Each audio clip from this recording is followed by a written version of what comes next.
안녕하세요. 부동산 전문 최광석 변호사입니다. 오늘은 강행법규를 위반한 재소전 화해의 효력이라는 주제로 이야기 나눠보겠습니다. 저는 과천에서 토지를 빌려 건물을 신축하고 10년간 식당을 운영하다가 최근 기간이 만료되었습니다.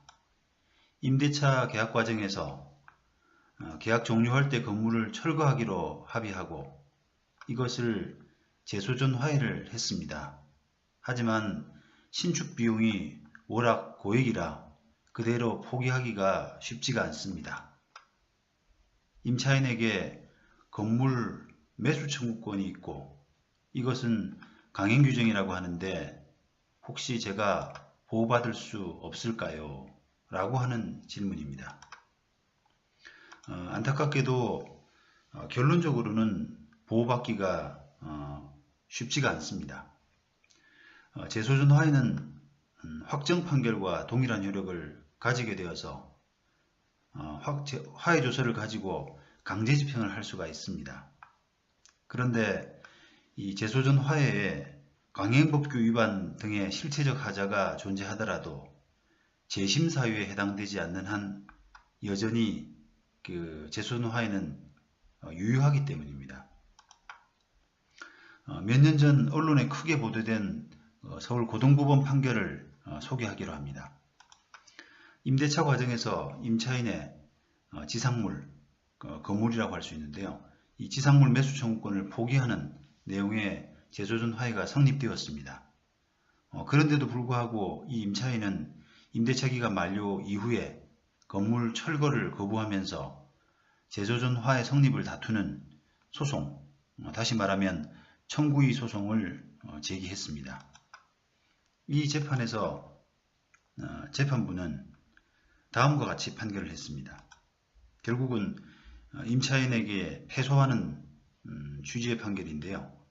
원고, 임차인과 피고, 임대인 사이에 이 사건 건물을 철거하고 그 부지를 인도하기로 하는 내용의 재소전 화해가 이루어졌다면 이는 토지를 인도하고 건물 철거하겠다는 의사로 해석함이 상당하고 결국 이 사건 화해조서의 내용에는 원고 임차인이 임대차 종료에 따른 매수 청구권을 포기하는 약정도 포함되었다.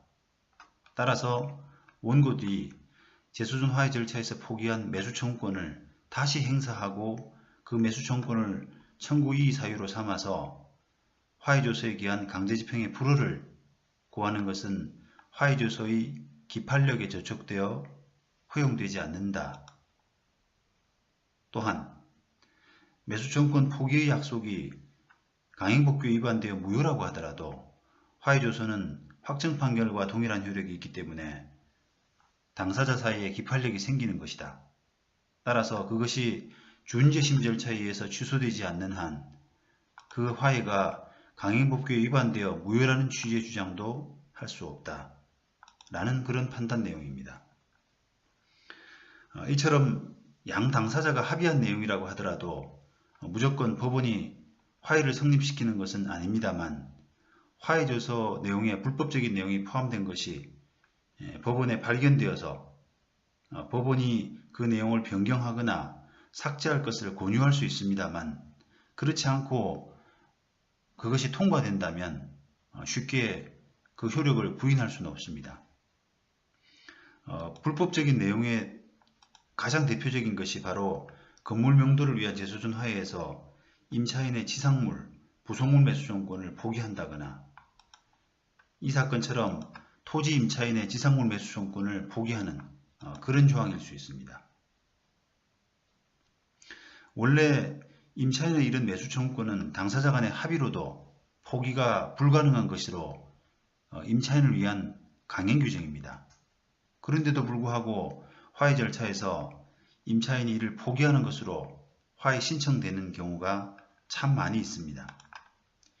이 경우 법원으로서는 이를 발견하는 대로 가급적 이런 불법적인 화해 조항을 삭제하도록 권유하지만 만약 법원이 이를 미처 발견하지 못해서 적법하지 못한 내용이 화해로 확정될 때는 비록 적법하지 못한 내용이라고 하더라도 그 판결이 무효에 이를 정도가 아니고 또 준재심 사유가 없다면 유효한 것으로 보게 됩니다.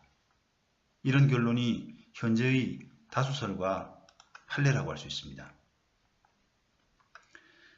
이상으로 부동산 전문 최광석 변호사였습니다. 감사합니다.